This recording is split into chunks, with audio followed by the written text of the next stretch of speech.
আবারও উত্তপ্ত রাজনীতির মাঠ। ভোটের দাবিতে রাজপথে নামছে বাংলাদেশ জামায়াতে ইসলামী। ৫ দফা দাবিতে দ্বিতীয় দফায় ১২ দিনের যুগপৎ আন্দোলনের নতুন কর্মসূচি ঘোষণা করেছে দলটি।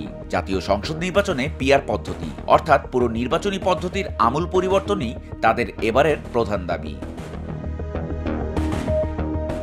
৩০শে সেপ্টেম্বর মঙ্গলবার রাজধানীর আল-ফালাহ মিলনায়তনে এক সংবাদ সম্মেলনে অংশ নেন জামায়াতের সেক্রেটারি জেনারেল অধ্যাপক মিয়া গোলাম পরোয়ার। আর এই সংবাদ সম্মেলনে তিনি ঘোষণা দেন ১২ দিনের কর্মসূচি। ঘোষিত কর্মসূচির মধ্যে রয়েছে দেশজুড়ে গণসংযোগ, মত বিনিময় সভা, সেমিনার আর গোলটেবিল বৈঠক। ১০ অক্টোবর রাজধানী ও বিভাগীয় শহরগুলোতে যাবে গণমিছিল। আর ১২ অক্টোবর সারা দেশের জেলা প্রশাসকের কাছে স্মারকলিপি জমা দেবে দলটি।